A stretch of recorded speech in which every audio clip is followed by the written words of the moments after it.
కానీ మిగతా జనసేన పార్టీ నాయకులు కానీ, టీడీపీ నాయకులు కానీ, వైఎస్ఆర్సీపీ నాయకులు కానీ భయపడిపోయి రాలేదండి మేడం. పోలీసులు కూడా రాలేదు. కలెక్టర్ గారికి 50 కంప్లైంట్లు ఇచ్చాం. చేతగాని కలెక్టర్ నిజంగా నన్ను అడిగితే కలెక్టర్ సస్పెండ్ చేయాలి. అంత దారుణం. వీళ్ళందరూ జీతాలు తీసుకునేది ఎందుకు? ప్రజల కష్టాలు కనీసం చూడటానికి వచ్చి దమ్ము లేదు. ఇంటెలిజెంట్ పోలీసులు గంట కూడా ఫోన్ చేస్తారు, కానీ పరిష్కారం మాత్రం రాదు. మేమైతే చాలా కష్టాల్లో ఉన్నాం మేడం. ముఖ్యంగా మిమ్మల్ని కోరుకునేది ఏంటంటే, మొత్తం మా గ్రామంలో అయితే 500 మందికి సార్, మా చుట్టుపక్కల 8 గ్రామాలు ఉన్నాయి. 8 గ్రామాల్లో 20,000 మంది ఇబ్బంది పడుతున్నారు దీనివల్ల. 20,000 జనాభా, 8 గ్రామాలు. మీరు వీలైతే మేము 108 రోజులు బట్టి ఈవేళ కూడా దీక్ష చేస్తున్నాము. మమ్మల్ని కేసులు పెడతాము, దేశద్రోహం కేసు పెడతామన్నారు మేడం నా మీద. వాళ్ళ కోసం పనిచేసినందుకు నా మీద దేశద్రోహం కేసు పెడతా ఉన్నారు.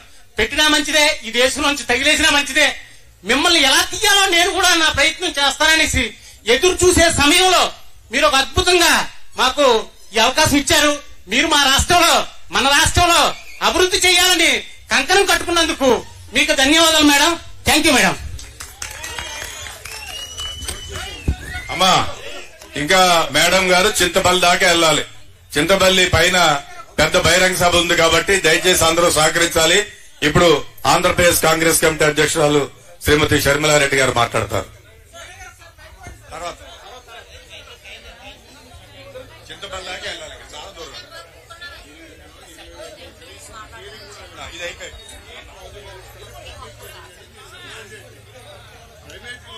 అమ్మా కూర్చోండి, కూర్చోండి, కూర్చోండి.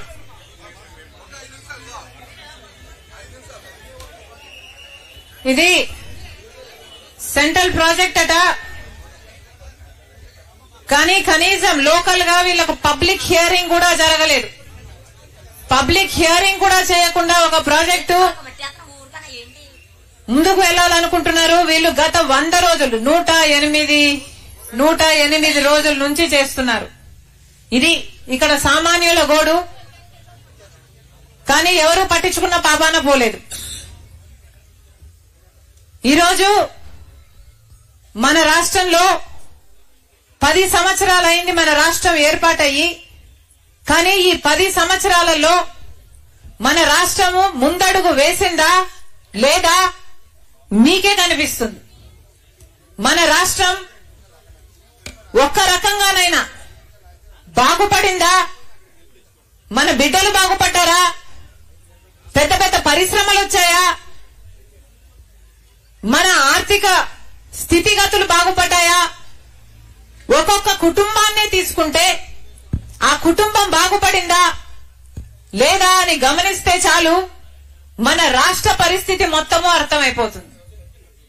ఈరోజు రైతుల పరిస్థితి తీసుకుంటే రాజశేఖర రెడ్డి గారు ముఖ్యమంత్రిగా ఉన్నప్పుడు రైతే రాజు, వ్యవసాయం పండుగ. రాజశేఖర రెడ్డి గారు ముఖ్యమంత్రిగా ఉన్నప్పుడు ఇన్పుట్ సబ్సిడీ ఇచ్చారు, విత్తనాల మీద సబ్సిడీ ఇచ్చారు, ఎరువుల మీద సబ్సిడీ ఇచ్చారు, పంట నష్టపోతే పంట నష్టపరిహారం ఇచ్చారు, పంట బీమా ఉండే, అద్భుతంగా రుణమాఫీ కూడా చేశాడు. ఇలా ఒక రకంగా కాదు, 2 రకాలు కాదు, ప్రతి విషయంలోనూ అసలు పెట్టుబడి ధర తగ్గించాడు, రాబడిని పెంచాడు. ప్రతి విషయంలో రైతులకు అండగా నిలబడ్డారు కాబట్టే ఆ రోజు వ్యవసాయం పండుగ అయింది. కానీ ఈ రోజు ఇప్పుడు జగనన్న గారి ప్రభుత్వంలో కనీసం గిట్టుబాటు ధర వస్తుందా అంటే ఒక చోట కూడా, ఒక రచ్చబండలో కూడా ఒక రైతు కూడా అమ్మా మేము బాగుపడుతున్నాము, మాకు గిట్టుబాటు ధర వస్తుంది, వ్యవసాయం బాగుంది, మేము డబ్బులు చేసుకుంటున్నాము అన్న రైతు రేనేలేదు. ఎక్కడికి వెళ్ళినా కూడా అసలు అన్న అప్పు లేని రైతు ఉన్నాడా ఈరోజు అంటే లేడు. మొత్తం రైతులందరూ అప్పుల పాలైపోయారు. ఈ రోజు వ్యవసాయం పండుగ కాదు, ఈ రోజు వ్యవసాయం దండగ. బిడ్డలు ఎవరు వ్యవసాయము వైపు పోవటం లేదు. పోనీ బిడ్డలు ఏదైనా ఉద్యోగం చూసుకుందామా అంటే ఆ ఉద్యోగాలు లేవు. రైతులు ఏమైనా బాగుపడుతున్నారా అంటే ఈ కెనాల్ వర్క్స్ ఒక అన్న చెప్పాడు ఇందాక, రాజశేఖర రెడ్డి గారు ఉన్నప్పుడు ఒక తమ్ముడు చెప్పాడు, తాండవ రిజర్వాయర్ కు సంబంధించి ఆ కెనాల్ వర్క్ కు సంబంధించి రాజశేఖర రెడ్డి గారు ఉన్నప్పుడు జరిగిన పనులే తప్ప ఈ 15 సంవత్సరాలు ఈ 10 సంవత్సరాలలో ఏమీ జరగకపోతే మళ్లీ మొత్తం నాశనం అయిపోయింది. కానీ ఒక్కరు కూడా మళ్లీ దాన్ని పట్టించుకునే పరిస్థితి లేదు. చుట్టుపక్కల గ్రామాల భూములు అన్ని ఎఫెక్ట్ అవుతున్నాయన్నా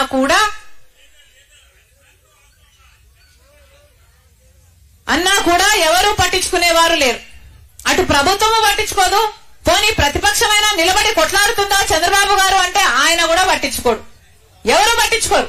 అటు ప్రభుత్వము ఏమీ చేయదు, అటు ప్రతిపక్షము కూడా ఏమీ చేయదు. మరి ప్రజలు ఎవరికి చెప్పుకోవాలి, ఎక్కడికి పోవాలా?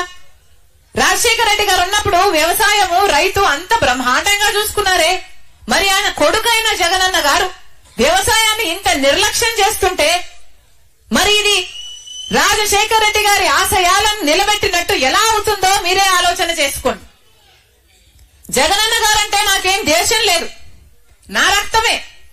కానీ ఇది సిద్ధాంతపరమైన వ్యతిరేకం మాత్రమే. మేమంటున్నది ప్రజలు మీకు ఓట్లేస్తే మీరు ముఖ్యమంత్రులు అయ్యారు, అలాంటప్పుడు ప్రజలకు మీరు మేలు చేయాల్సిన బాధ్యత ఉందా లేదా అని మేము ప్రశ్నిస్తున్నాం. వ్యవసాయం రాజశేఖర రెడ్డి గారికి అంత ముఖ్యమైనప్పుడు ఆయన ఆశయాలను నిలబెడుతున్నామని చెప్తున్న జగనన్న గారికి రైతులంటే ఎందుకంత చిన్న చూపు, వ్యవసాయం అంటే ఎందుకంత చిన్న చూపు? ఈ రోజు రైతుకు కనీసం పంట పండిస్తే గిట్టుబాటు ధరే లేదు అంటే ఇంకా రైతుకు మీరు ఏమి గౌరవం ఇచ్చినట్టు అని అడుగుతున్నాం. అంతెందుకు రాజశేఖర రెడ్డి గారు జలయజ్ఞంలో రైతులకు పెద్దపీట, వ్యవసాయానికి పెద్దపీట వేశాడు.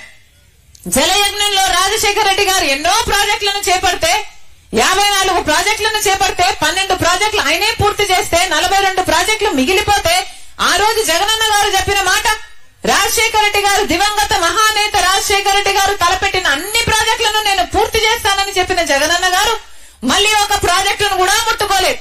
రాజశేఖర రెడ్డి గారు ఏ ప్రాజెక్టుల పనులు చేసి వెళ్లారో ఆ తర్వాత మళ్ళా తట్టెడు మట్టి కూడా ఎత్తిపోసిన పాపాన పోలే.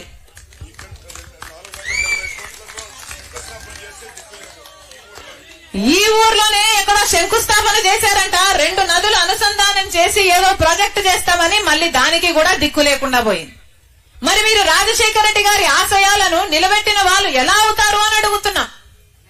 అసలు రాజశేఖర రెడ్డి గారు బిడ్డలంటే, చదువుకునే బిడ్డలంటే, వాళ్ళ ఉద్యోగాలంటే ఎంత శ్రద్ధ చూపించేవారు. రాజశేఖర రెడ్డి గారు ఫీజు రీయింబర్స్మెంట్ ద్వారా ఎంతమంది బిడ్డలు డాక్టర్లు, ఇంజనీర్లు, ఎంబీఏలు, ఎంసీఏలు చదివారు కదా. మరి ఇప్పుడుందా ఆ పరిస్థితి? ఇప్పుడు ఆ పరిస్థితి లేదు కదా. కనీసము తల్లిదండ్రులే కూలీ నాలి చేసుకుని అప్పు సొప్పు చేసుకుని బిడ్డలను చదివిస్తే కనీసం ఆ బిడ్డలకు ఉద్యోగాలు కూడా రావటం లేదు కదా. ఇందాక ఒక బిడ్డ చెప్పింది ఇక్కడ, అమ్మా మేము డిఎస్సి కోసం ప్రిపేర్ అవుతున్నాము, కానీ డిఎస్సి నోటిఫికేషన్లు రాక మా జీవితాలు ఏమైపోతాయో తెలియక అసలు ఏ ఉద్యోగానికి పనికి రాకుండా పోతున్నాము అని. ఇంకొక తమ్ముడు చెప్పాడు, చిన్న చిన్న ఉద్యోగాలు చేసుకుంటున్నాము, 8,000కు 10,000 అని ఆ అబ్బాయి చెప్పాడు. అంటే మన బిడ్డలు చదువుకున్నా కూడా, డిగ్రీలు పీజీలు చేసినా కూడా చేస్తున్న పనికి, చదివిన చదువుకు ఏ సంబంధమూ లేకుండా వాళ్ళకు కనీసం పెద్ద పెద్ద పరిశ్రమలైనా వస్తే వాళ్ళకు ఉద్యోగాలైనా వచ్చేవి. పెద్ద పెద్ద పరిశ్రమలు ఎందుకు రాలేదు? ఎందుకంటే మనకు ప్రత్యేక హోదా లేదు కాబట్టి. మనకు ప్రత్యేక హోదా 10 సంవత్సరాల కింద బీజేపీ ప్రభుత్వం ఇవ్వాల్సి ఉండే, కానీ అది ఇవ్వలేదు. 10 సంవత్సరాల నుంచి చంద్రబాబు గారు ముఖ్యమంత్రిగా 5 సంవత్సరాలు ఉన్నారు, జగనన్న గారు ఇంకొక 5 సంవత్సరాలుగా ఉన్నారు. ప్రత్యేక హోదా గురించి ఒక్కరంటే ఒక్కరన్నా నిజమైన ఉద్యమం చేశారా? ఈ 5 సంవత్సరాలుగా ఒక్కసారైనా మాకు ప్రత్యేక హోదా లేకపోతే మేము ఇక్కడ నుంచి కదిలేది లేదు అని 25 మంది ఎంపీలు ఉన్నారు. మన ఆంధ్ర రాష్ట్రానికి 25 మంది ఎంపీలు ఉన్నారు. ఏం గాడుదలు కాస్తున్నారు? ఆ రోజు జగనన్న గారు చెప్పలేదా? తెలుగుదేశం వాళ్ళని తిట్టలేదా? ఆ రోజు జగనన్న గారు చెప్పిన మాట, రండి మూకుమ్మడిగా రాజీనామాలు చేద్దాం, మనకు ప్రత్యేక హోదా ఎందుకు రాదు అని చెప్పాడు జగనన్న గారు ప్రతిపక్ష నాయకుడిగా. మరి ఇప్పుడు ముఖ్యమంత్రిగా ఉన్నాడు కదా, మరి ఎందుకు చేయలేదు మూకుమ్మడి రాజీనామాలు? ఒక్క ఎంపీ అయినా రాజీనామా చేశాడా? ఒక్కరైనా కొట్లాడారా? 25 ఎంపీలు ఉన్నారు ఆంధ్ర రాష్ట్రానికి. ప్రతి దానికి బీజేపీ పార్టీకి వంత పలుకుతారు, ప్రతి బిల్లుకు మద్దతు ఇస్తారు. ఎందుకని? మన రాష్ట్రాన్ని వాళ్ళంత చిన్న చూపు చూసినప్పుడు, మనకు ఒక్క వాగ్దానం కూడా వాడు నిలబెట్టుకోనప్పుడు మనం ఎందుకు వాళ్ళకు వంగి వంగి దండాలు చేస్తున్నాం? ఈ వైసీపీ అయినా, జగనన్న గారైనా, తెలుగుదేశం పార్టీ అయినా ఎందుకు వంగి వంగి దండాలు చేస్తున్నారు? ఎందుకు సాష్టాంగ పడుతున్నారు? ఎందుకు ప్రజల ప్రయోజనాలను తాకట్టు పెడుతున్నారు? మీ స్వలాభం కోసం ప్రజలను తాకట్టు పెట్టేస్తారా? మనకే గనక ప్రత్యేక హోదా వచ్చుంటే మనకు పెద్ద పెద్ద పరిశ్రమలు వచ్చేవి. కనీసం పట్టుమని 10 కొత్త